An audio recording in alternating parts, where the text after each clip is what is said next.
What's up? What's up? What's up? It's your boy Terrence Wolfgang Baldwin. Yeah, your energy a little off. It's your boy Pastor Lee B. Man, we are excited for you to be here. It's been a while. TB, man, you all right? I am great, man. I'm busy right now. I'm knee deep. I got camp going on over at Safe Harbor. Okay. It's hot outside. Uh-huh. We've been gigging, working. Just finished my anniversary. I didn't realize how much our lives were kind of aligned. Like they're together, man. Birthdays, you copy my birthday. You want to be a Gemini? No. You want to have your anniversary? When is your birthday? My birthday is May 26th. That's my wedding anniversary. Anniversary, yeah. My birthday is June 11th. Yeah, but you're a Gemini, right? Yeah. Dr. Scott, what's your zodiac sign? Virgo. Okay. Yes, all right. Well, and then I saw you celebrated your wedding anniversary. Correct. Around the same time. So it's been a busy summer, man. It's been a busy summer. Busy 4th of July. And I'm excited today because we have a gentleman here who is the superintendent of Selma City Schools. Lord, Selma. The 2-7. Oh, Selma. We got Dr. David Scott. Y'all welcome him on to the panel today. Glad to be here. We're just vibing right now. You say Virgo. What's some characteristics? Like, what's your strong Virgo trait? My strongest Virgo trait is probably peacemaker. I like to keep peace, so to speak. I kind of stated myself, I'm somewhat of an introvert for the most part, but I still enjoy being around people. Peacemaker. So you play that role like within your family and stuff like that? Oh, yes. So I'm the youngest of 10. Oh, Lord. The youngest of 10. Red day.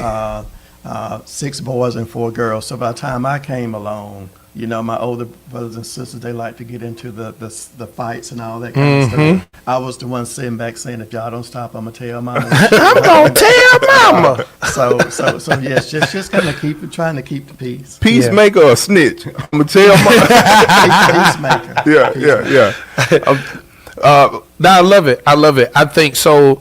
So let's talk about that childhood. Growing up, 10 of y'all. 10 of us. And man. Where you grew up at? So I'm from South Alabama, small town called Jackson, Alabama, which is about an hour north of Mobile. Okay. You may have heard of our high school, Jackson Aggies. They won the state championship 4A. Okay. This past That was a stunt. Did you keep that stunt though? Yeah. You may have heard of us. You may have heard. You know, and they won recently, not back in your day. Recently. Now, were you playing ball? What did you do in school? No, I didn't. I was all about the books. Okay.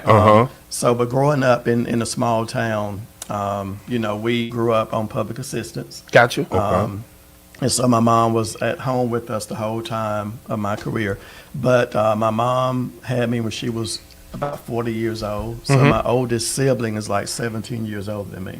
Wow. Yeah, so my oldest sister is also like a second mother to me. I have a nephew that's only like a year younger than me. And so we came up as brothers, but grew up in rural South Alabama.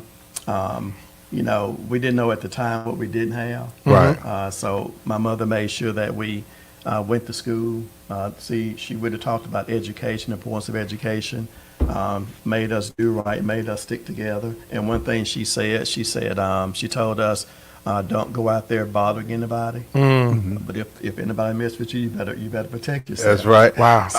So it was you know, I grew up in a large family, but because I was the baby of the family, my older sibling really kind of was out of the household by the time I was coming along. Gotcha. So it took us a while to build relationships because they was more like aunts and uncles and older sisters and brothers. I got you. But close-knit families still. So out of 10 kids, 10 siblings, you know, being a parent myself, by the time you make it to the baby, they say baby spoiled. Mom and daddy were tired of raising kids. Right. Was that true in your family? Well, that's what they said. Right. That's what they said. But I was very observant, and so I saw what happened when they got in trouble with my mother. Mother didn't play. She meant what she said, you know, and said what she meant. So I will say this: my mother never had to discipline me. Okay. because I saw what happens when you got in trouble. Absolutely. So I was never, she never had to do all that. So if they, in their eyes, I was spoiled. Right. But they did the spoiling. Right. At the same time. So you're the superintendent of Selma Public Schools. What was your, you were all about the books. What was your favorite subjects coming through school? Math. Definitely Okay. math. I like it. Why math? Because with math, it was at the time it was pretty concrete. It was cut and dry. The answer was the answer for the most part, and in my mind, I didn't really question the why or the how. Just show me what to do, and I did it, and so it was math. I was the exact same way, but I heard you use the phrase "ology" in that moment. You used the phrase rather.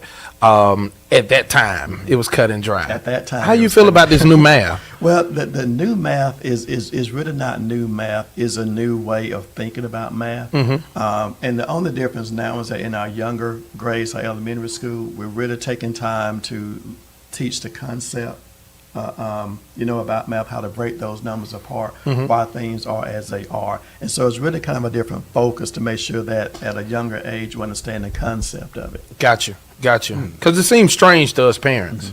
Oh, yeah. Because we didn't do it like that. But it's different in terms of the different strategies and different things like that. So it's a little different way of thinking about it. Do they still carry the one in today's math? They do. They do. Okay. It's just instead of doing it in earlier grades, it has its time and place in the later grades once you get the basic foundation. But they still do it. We still carry. We still borrow. We still do those things.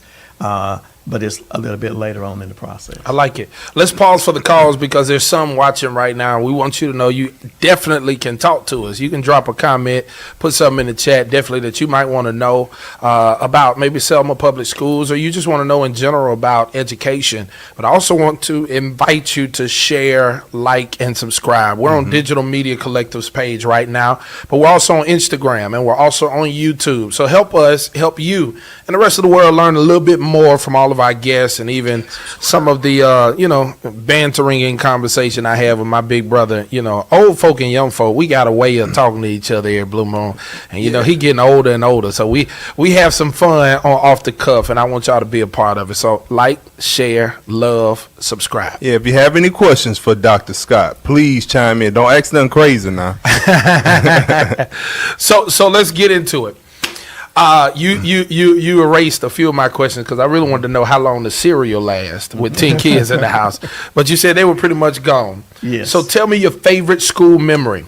So my favorite school memory is when I was in probably middle school, and I had a science teacher, Mr. Bryant. He was tall, slim, one of my first African American teachers.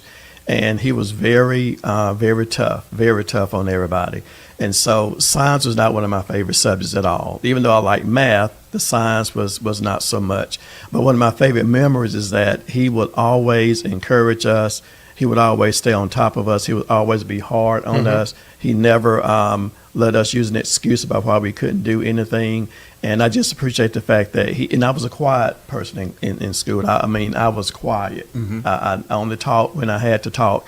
And so the fact that he knew my name, number one, and that he made it a point to have dialogue and converse with me and talk to me and try to get me to kind of talk and open up. And that meant a lot to me because as a child, like I said, I didn't talk a whole lot at all. Got you. So he made you feel like he cared. Oh yes, he saw me. Yeah, he made me beyond feel the scores seen. and beyond the test, and I think that matters even still today. So now you're a superintendent, and at one point, and the way it looked from me, my perspective. Of course, I'm not an educator in that trade, but rather from the religious perspective, it looked like y'all were poaching a bunch of our teachers. Like they were getting signing bonuses to come to Selma. Oh, you know what? We got to speak on that because education has really become like Showtime. It's like drafted. Yeah, like free agency. I'm taking my talents to Selma. Yes.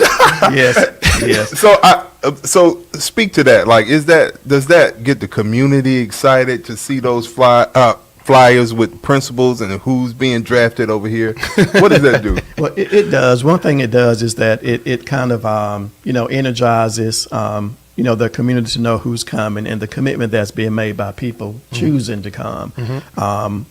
We have a lot of employees that drive into Selma from Montgomery and different places.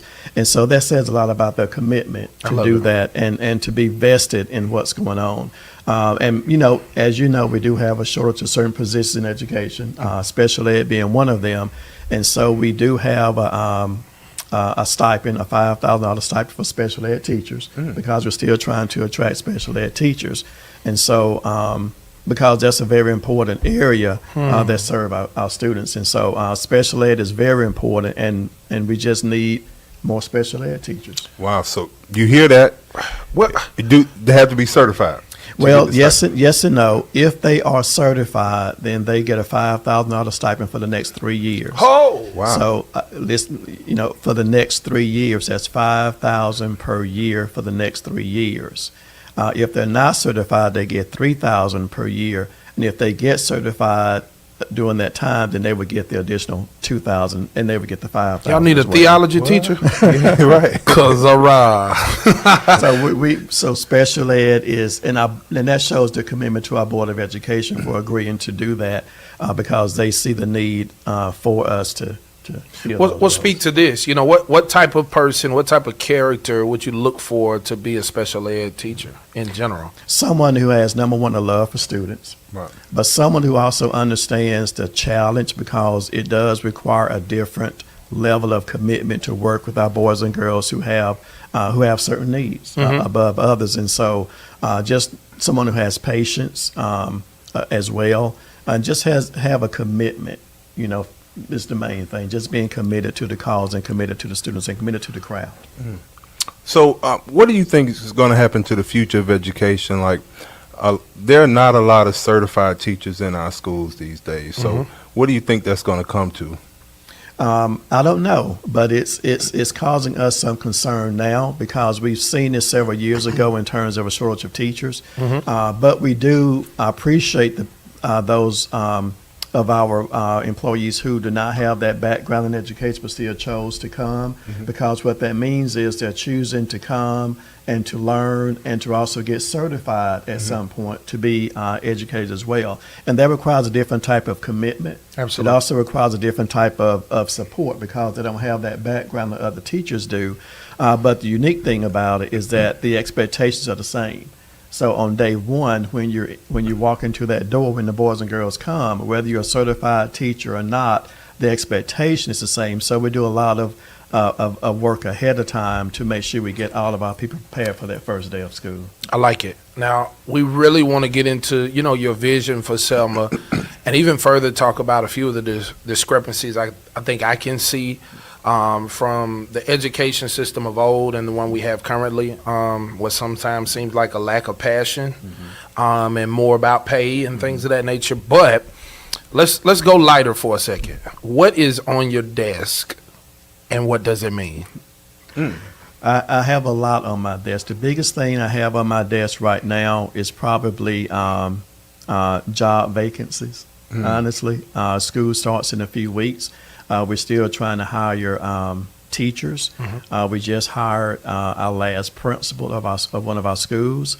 Barlow? Dr. Barlow, yes. Yeah, I saw that. Yes. I worked with her this summer at Yes. Selma High. And so, and then also too, central office positions, we have a couple of those opening still. So just trying to make sure that we are prepared for the first day of school when the boys and girls show up on August the 10th is the main thing.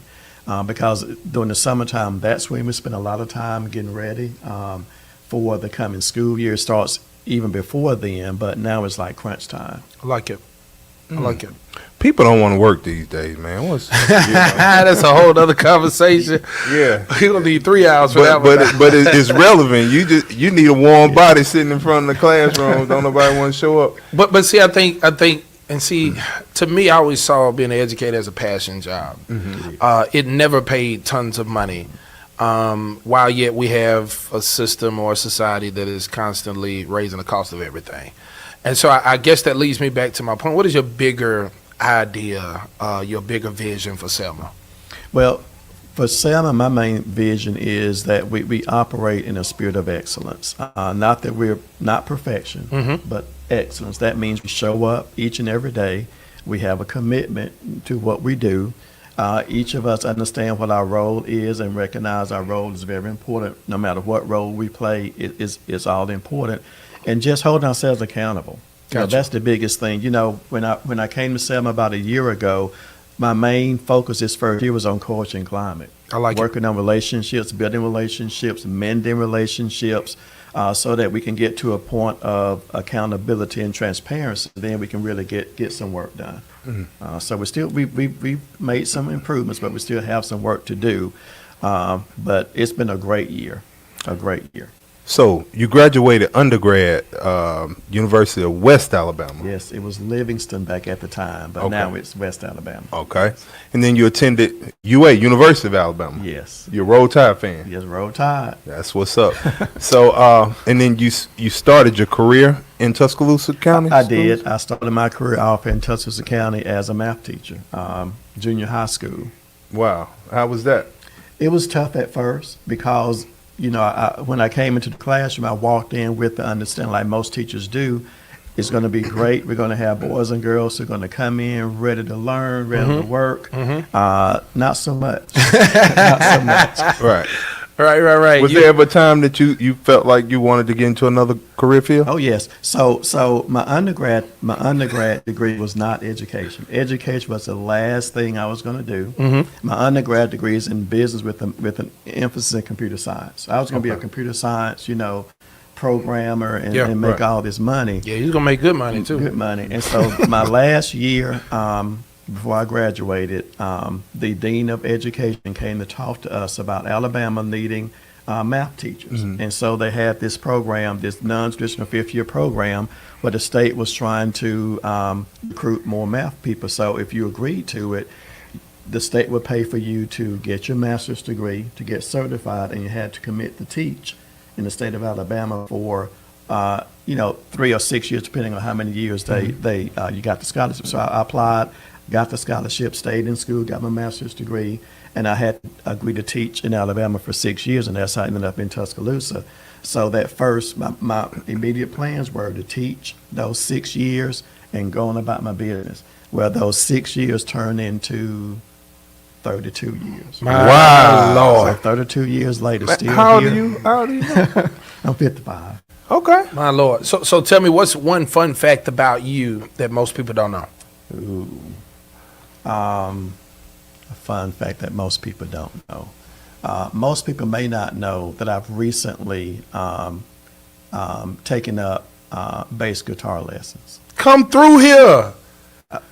Recently. Okay, all right. Really? Recently, yes. I'm about to say, let me see your What- fingers because I want to know. I've been looking for a new bass player. It's Now still early. you got to check your finger knock if his finger Oh ain't- yeah, you got to come over to Kingston and play bass with us. But I've always enjoyed music. I can't sing, can't carry a note, can't do anything.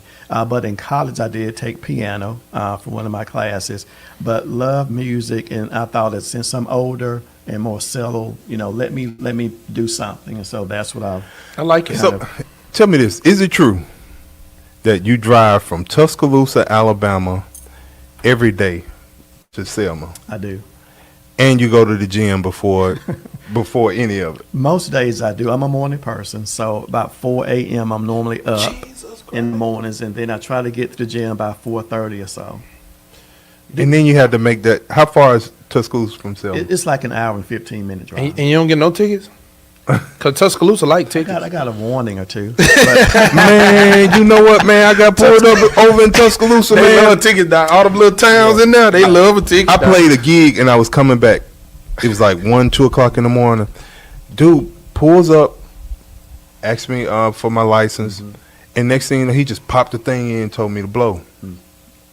Luckily, I had zero to drink, but I blew. I mean, is that how it goes? Like it wouldn't. I mean, it was right away. Like here you go, blow. Hey, you was running through Mulberry, dog. They get there's some little towns in there, and that ticket gonna be $400 some odd dollars. Wow. That ticket pay for all of that. My sister lives in Tuscaloosa. Michelle Coley. She owns an Allstate agency. Yes. You know her? That's used to be on the radio several years yeah. ago. Yes. Yeah, yes. WTUG. Yes. Yeah, that's see, Yes, I big know her. sis. Okay. Small world. Small world. Absolutely. So I got another question, and I got to make light of the moment, but I really want to know: do you still know how to shimmy? Well, Please say no. Please say no. Please say no. Do you still know how to shimmy? I heard you was a man of Kappa. I can do what I need to do. You know how to move the shoulders. Yes, You gonna show? Selma, y'all check out your new gonna show 'em? superintendent. What you got? just a little bit. Just a little bit. You think he set up a little bit? You said, Ain't nobody don't have it. That's what year you come across Cap? Just recently, I did grad chapter. Okay. So 24. So What? just a couple years ago. In Tuscaloosa? Yeah, Tuscaloosa alumni chapter. That's I what's like up. Yes. it. I like it. And you know how to shimmy. Come through grad But I chapter. took a few lessons. Hey, you know the news, they be practicing before they cross. They make sure ain't nobody in the house. But that's what's up. Dust that dirt off your shoulders. What church I you like go to in Tuscaloosa? So I attend Greater Faith, and Pastor David Evans is my pastor there. What kind of church is it? Like New Age? What denomination? It's non-denominational. Okay. Praise team? Yes, praise team. Awesome. They got chairs in the pulpit? No. No. Okay. See, that's the new thing. Pull them chairs, but Well, let's be honest. It's not new. it's not new. Nah, you about 15 years late. I ain't late, but I just know in some churches I done played for, you better not pull them chairs up out of Yeah, them. because they still old. Yeah. So what does that mean? What is the deal with that? Like, Well, is it? I think the sole idea of church back in those days, even when they were building them, was all focused towards the front because that's the priority wherever the word is, and then the choir was the backup for the word, so it was always in the choir loft behind the preacher, and you're in the pulpit, so you're pulling people out of the pit. Was the concept, so to speak. But nowadays, we need people to know we're human too. We need to worship just like you need to worship. Then we go to the pulpit when it's time for us to pull people out of the pit. Wow. That makes sense? Yeah. Yeah. You say y'all got chairs in the pulpit or no chairs? No chairs. Y'all got praise team or choir? Praise team. Man, No you choir. getting old. He just said that. I'm sorry, bro. You getting old. I'm slow. Hey, man, y'all reach your hand out towards Terrence. We're going to pray for his memory. I'm playing. Look Bruh. at 56 kids for the past. Yeah. Hey, the summer camp getting you, ain't Yes, it? sir. Well, speaking of summer camp, pause for the cause. Tell the people when your big extravaganzas is. Camp Kids Groove culmination is this Friday at noon at Safe Harbor NCC Church. And, don't ask me how we did it, but we're highlighting the music of Michael Jackson, but we showing how it's relevant to gospel music. Come on through here. So it's saved Michael Jackson. Well, he was saved. Yeah. He was saved. Yeah. But I will say this as well. While you're shouting that out, we did do a promotional for Hutchinson and their golf tournament, Yeah. which was on Juneteenth, but it got Same rained time. out. Yep. So it'll be this Friday. I believe shotgun start at 8 o'clock, Cottonwood, 8:30, 8 o'clock, Cottonwood. So it'll be same time. So I'm going to miss. You playing in it? Yeah, I'm playing. Okay. I'm going to miss you, man. It's all But good, are y'all man. going live? I need y'all to stream. We'll stream. Yeah, I need y'all to stream. I think we always push everything out that's negative. It'd be Yeah. good to have some positivity on the social media. We'll see airwaves. if Safe Harbor Media Team will stream us out. Well, yeah, see if they will. Yeah. Yeah. I really like to see it because I know y'all have an ability to make those kids gain the confidence that they need, the skills to stand in front of people, which people don't understand. That's hard. That's hard stuff, especially with music because everybody has an opinion of music, and to perform at a great level. So I'm excited about it. Yeah, and one of the advantages, and maybe you could speak to this, one of the advantages of my camp is that it doesn't feel like school. Like whenever you can operate during the same hours of school, but the fact that it's not in school, it's something about the structure. You're able to pull more out of the kids. It's something about calling it school that puts a certain level of commitment on it, and it makes it more stressful. What do you think about that? Why is that? Yeah, I agree. Most people, when they think of school, a certain connotation comes to their mind. And so, and even with education nowadays, yes, we have teachers who teach, but we have to find ways to tap into the interests of our students. And we can't stand and lecture like we used to because we're going to lose them. Right. So we have to figure out ways, to make it fun, make it meaningful, make it impactful. That's right. Yeah. Selma is the black belt, and it's very important to black people. Oh man, our region, altogether. our people, our culture, where we are in society. So what does it mean to be the head of education in a place that's so meaningful historically? Well, I consider it an honor and a privilege to be for the board to have chosen me a year ago in this role. I don't take it lightly. My main draw to Selma was that when I did the research and did the background and looked at things, I saw a lot of myself, in Selma, coming from a small town, looking at the faces that was there, looking at the opportunity that was there, and just based on my experiences, I wanted to bring whatever I could to the table. I didn't come to Selma to try to fix Selma or do anything like that. I came to pour into Selma what I had to offer just from my years of experience in education. And so there's a lot of great people in Selma. We have a lot of great students in Selma, a lot of great parents in Selma. It's a great place to be, and I just appreciate the opportunity of being able to serve in this role.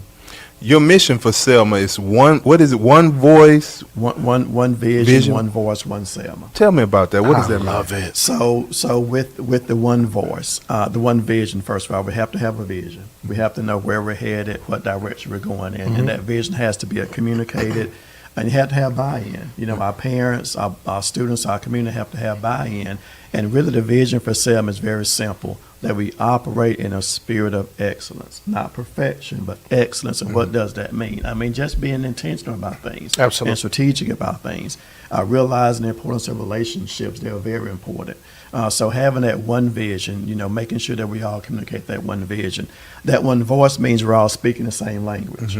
Every voice is valued, every voice is respected, every voice matters. And then one Selma, meaning we can't do this work together. We need the support of the community, the parents. It takes a village, and we're looking for that village to help us do all this. So one vision, one voice, one Selma. I like it. I like it. So I want to put you in the hot seat. So how long have you been at Selma? It's been a little bit over a year, almost a year and a half. It was March of 25. Got you. And I know you're a quiet guy, so they know you, but they don't know you all the way. They know a lot. They know certain things. They know what you need them to know. Yeah. So what's your favorite snack? My favorite snack is Golden Flake hot chips. Golden Flake hot chips. I Golden like it. Flake. Hey, Has to you be from my Golden neck of the Flake. wood, Doc. No, but check. I'm sorry, I didn't interrupted you this or that, but I feel like Takis make our kids extra bad. I'm not a Taki person. The I've never red- even had them. Any chip that leave red stuff on your fingers, like. So, Dr. Scott, I say again, like you eat hot chips in Selma and make it back to Tuscaloosa, you ain't robbing no gas stations out. No. Okay. But that's one of my favorites. I like hot chips. I like hot chips Okay, as so well. your favorite snack is the hot Golden Flake Golden chips. Flake. Absolutely, Golden love them. Flake brand. What's your favorite subject? I think you said math. Math, Okay. yes. Your first job? My first job was at a grocery store in Mobile. I was a bag boy. Got you. Okay. I did that for about a week. What's your first job, TB?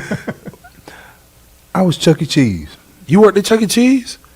Listen to what I said. I was Chuck E. Cheese. You were him. Yes, sir. Oh my God. The best Chuck E. Cheese Montgomery has ever seen. Yeah, and then they went to a robot because you were so terrible. Either way, Boy, I'm swing on you, boy, Dr. How'd Scott. you When I feel- swing, just duck. how'd you feel scaring all them kids, man? It was fun, really. Look, I was a prima donna with it too, because the rules say if you Chuck E. Cheese, when you finish your set, you supposed to go back out and cut pizzas, deliver pizzas. Man, you crazy. Not me. I was in the back drinking pink lemonade. Bring me a slice of pizza. But yeah, that was good, man. Tupac died while I was at work, but never mind. Go ahead. Really? I don't know what that had to do. I don't with know what anything. it. No, I mean we associate certain things with certain Yeah. things, right? It just happens Yeah. like that. Because literally the last college day I preached for Pilgrim Rest was the day that Kobe Bryant passed away. Wow. Yeah, we went down to eat, and then I saw it on TMZ, and then I showed it to OG, and he was like, that got to be a lie. Yeah. Like, it was crazy. You remember some of the moments. Yeah, like 9/11. Where were you at? Oh, I was in the music building at Alabama State University. Mind blown. Really? Shook the whole day. Where were you, Doc? I was at work. I was an assistant principal at Eccles Middle School when all of it happened. And I was at Baldwin in the choir room. And I was like, what are the World Trade Centers? I didn't know what it was. Po baby. Look, I'm from Alabama. That's about all I know. So I know you told us one of your new hobbies, and you said recently, so I'm not going to say that fits for this question, but what is your hidden talent? Ooh, a hidden talent. That's a tough one. I guess not a talent, more so of a hobby. I do make. I used to make jewelry, Okay. like inspirational type jewelry, and it was the theme, wrist inspiration. Got you. Like you can look on your wrist and get inspired by something like So kind of like What is that? that? What like is this. This says it's my winning season. I like it. Shaha. Hey. So That's the ball tub right there. Like I said, on purpose, Yeah. different things. So I did that for a little while as a way to provide some inspiration. If you're having a bad day or just having a tough day, you can look on your Look at wrist your and be wrist. inspired. Respiration. Yes, I like And then it. what's over that? That's Noop on the Apple Watch band. it is. Okay. Po baby. That ain't inspiration. That's inspiration. Degradation. I don't know what Degradation. I don't even know what that is. So what about a dream vacation? Where are you going? So I love the beach. Okay. Love the beach, and so one of my favorite places is Destin, Okay. Florida, to go to the beach. And I like so, it. Anytime I can get to the beach, I don't get in the water. Mm-hmm. I'm on the beach. I'm one of them people too, man. I'm an on the beach guy too. I don't Now, I get in will the get water. in the water, but it's for Just the a little kids. bit. Just It's a for little the bit. kids. I may walk in maybe to my knees, maybe. Right, but right. That's about as far as I'll Yeah, I'm a in the pool guy, but I'm a on the beach guy. Reading a book, listen to a podcast, something like that. I'm thinking about going to Destin in a couple of weeks. Really? I got to get down there. So I preach in Pensacola Friday. This Friday? Yeah, this Friday. I No, drive down not and this preach Friday. You in Pensacola. a golf tournament here. I'm leaving the golf tournament, going to Pensacola to preach. Waking up the next morning You to can play tell golf. he in his 30s, dog.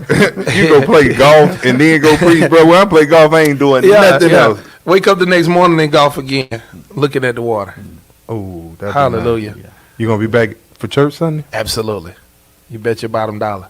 That's what's up. Yes, sir. Yes, sir. So, You come with me? You're old man. I let old sir. folk hang with me. I'll be asleep for half of that. I You got can- one more question because you are such an intelligent man, being all about the books all of your life. What is your favorite quote? So my favorite quote is by Frederick Douglass. And I'm a paraphrase. It's easier to for the top. It's been easier to really pour into our young guys as opposed to trying to fix them when they get older.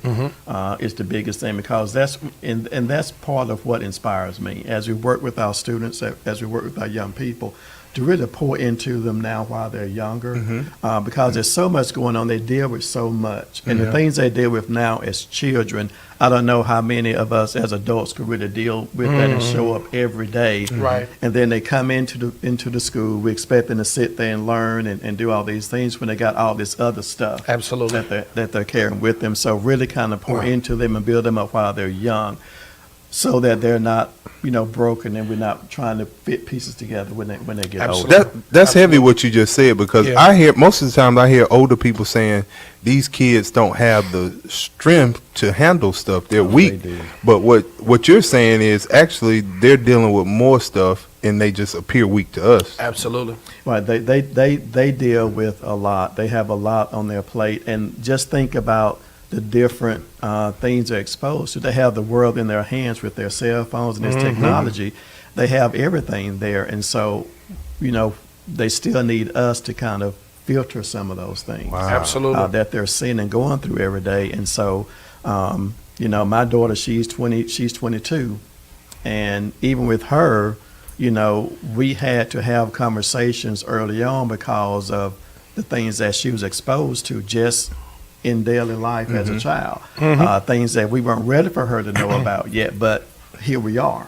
Yeah. And as you can see now, I know a lot of people that at least a couple times a year they take a break off of social media. They'll purge their pages and they'll take a break. It's hard having to keep up the facade, of having this glamorous life on social media and then manage your real life. So I can see how that's a lot on people. I think that should become a norm. Not even taking a break, but some should disassociate themselves with it. I can honestly say, as a person who's been on social media for years, I never felt like I needed a break.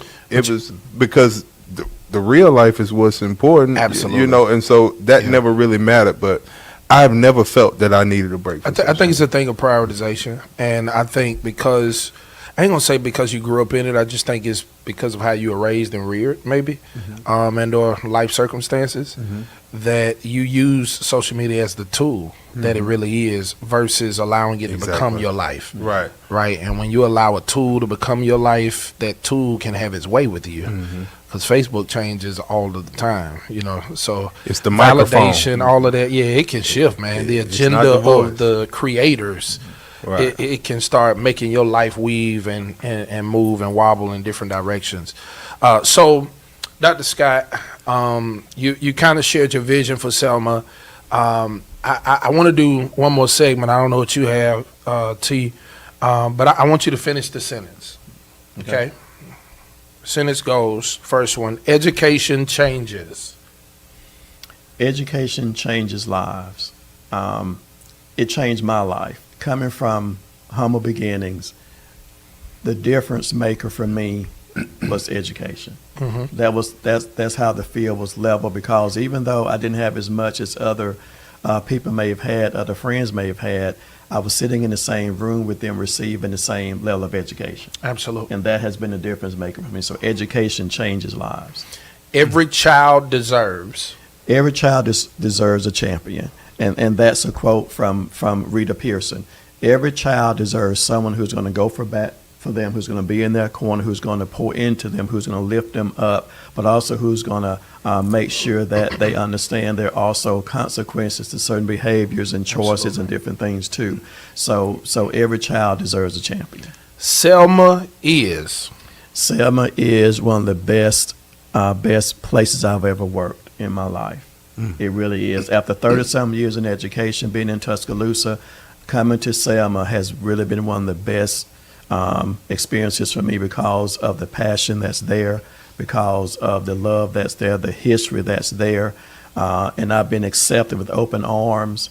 It has been I appreciate the fact that Selma has welcomed me in this role, because I truly love what I do, and I love Selma.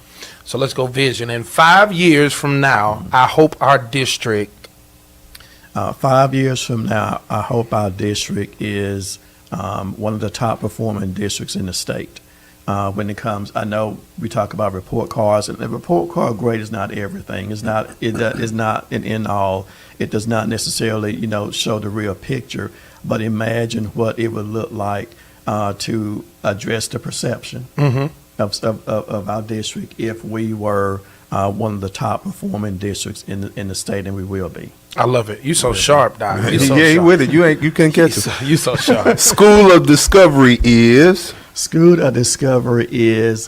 a gym in Selma. We are excited about the fact that it's going to be opening back up this year. It was damaged with the storm tornado a few years ago. But now we have an opportunity to open that school back up bigger and better than what it was before. We're excited about the leadership that's there. Dr. Culliver, yes. And she has a great team. And so one of the things that we're most excited about with School of Discovery is that now it will be the first time our boys and girls all come together as one in fifth grade. So when they come together in fifth grade, they'll be together from fifth grade to the time they graduate high school. Wow. And that's a very unique situation that we're in. So we have an opportunity to really get our boys and girls together in fifth grade, pour into them, teach them some conflict resolution, how to work together, that team type concept, because you're it. Yeah. This group that you're looking at right now in fifth grade, you're it for the next 7 years. And so just really pouring into and really offering them, when it says school to discovery, not just academic, but also about themselves. Absolutely. You know, the whole thing. So we're very excited about school discovery. Well, yeah, I'm excited about it too. I'll be there on July 31st, open house. Open house. That's Yeah, right. we'll be there. So I want to give you a moment because I'm wearing a shirt with the goat on it, of Michael Jordan, and many would call Pippen, Scottie Pippen, his Robin. Who is your Robin?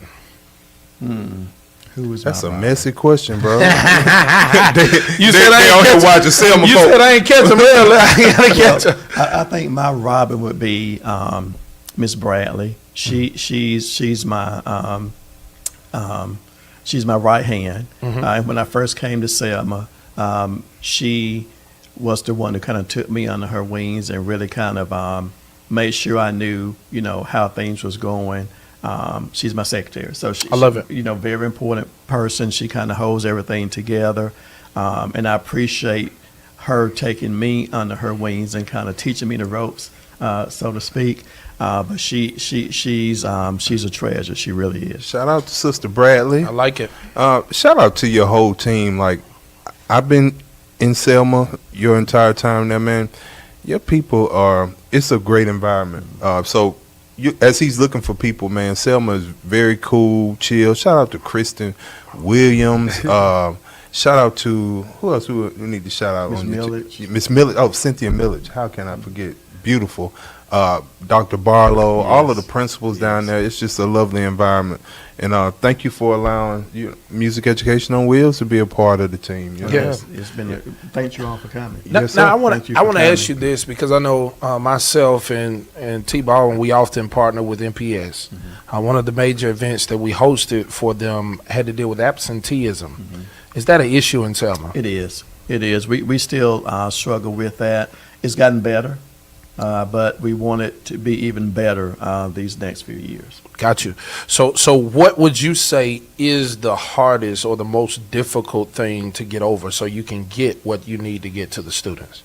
I think the biggest thing is the importance of being there, Okay. being on time. How those things not just resonate in terms of education, but in real life. These life skills we're trying to pour into early on when it comes to, work. Just being there, being on time, working, how to work with others, how to solve conflicts in a peaceful way. Those type things. Those things matter. And we see a lot of trauma that happens in the city of Selma, in that community, a lot of things that go on. But within the four walls of the school, we have great things going on. Our boys and girls respect the school when they come. We have a fight every now and then. That's just normal. But for the most part, our schools are safe. Our schools are productive, and so it's a great place, a safe place for our boys and girls. I love Yes, it. it is. I love it. Dr. Scott, thank you for coming. You done been in Tuscaloosa this morning. Did you go to Selma or you came here I first? came to Selma first, went to work first, And then came to Montgomery. then came here. And then I ain't gonna ask you if you're going back to Selma. You are? I'm going back. Wow. Well, thank you for joining us. Thank you so much. Thank you Yes, for the sir. invitation. Yes, Thank sir. Absolutely. Enjoy. Good. Hey, can you show the audience your fanny pack?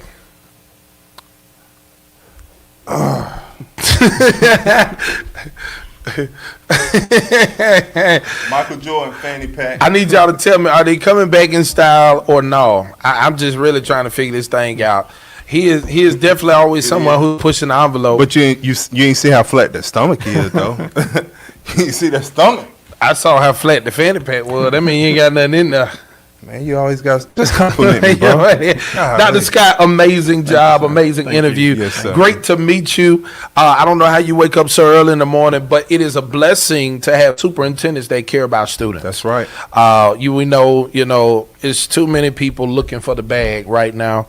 and they're leaving our next generation behind, and/or to fend for themselves to some degree, simply because they trying to get their money, they money. But shout out to Selma Public Schools and all that you're doing, and we're excited to see what y'all shall become in the next 5 years. I heard you. Yes, sir. You Yes, on sir. here. He Thank gave you. us his word, so That's we're right. gonna believe God that he gonna make it happen for you. Thank you. I All right. appreciate that. Hey, man, y'all continue to like, love, share, subscribe. We back like we never left. It's been vacation time. TB is grinding. Whenever you had the opportunity and you see sold out on something, I promise you, you in for a treat. So make your way there. Y'all got something coming up soon, TB? None public. None Not public. anything. Well, so I'll just tell you this, man. Hutchinson's golf tournament is this Friday, but there's another one coming up. Our third annual, New Home Mount Meg's third annual golf tournament for scholarships comes up the first Friday in August, which is August the 7th. Your boy's pastor's anniversary is the second Sunday in August. It's about to be an event for I'm August. coming this year to that. You gonna come? I won your Which golf service? tournament last year. I You gotta come to won that. the golf tournament. Yes, sir. And then I gotta I gotta be at Beulah by 9:45. That's fine. You can come at 8 o'clock. What time do I have to get there to get a seat? I ain't sitting in no overflow room. Now I'm your co-host. I got you, homeboy. Tell your I promise. ushers, like, when they see me, walk me to the front. No. See, now you talking like that, they're gonna put you on the bench with the preachers. Okay. Oh no, sir. First of all, you don't have benches up there. Well, no. We Okay. sit on that front row on the Okay, side. okay, Yeah, all it's been a while since you've been there. It's all right. So I watched the live. I But commented just we fast. got you though. You come second Sunday. You don't have to wait. 8 o'clock. That's our business crowd. It's a good, nice crowd, but it's not overflowing like 10 o'clock. Okay. So So just just come club through, folk come at 10. Hey, he said it, and I back it up. But either way, we hope and pray y'all have a good week, and more so have a great weekend. Peace.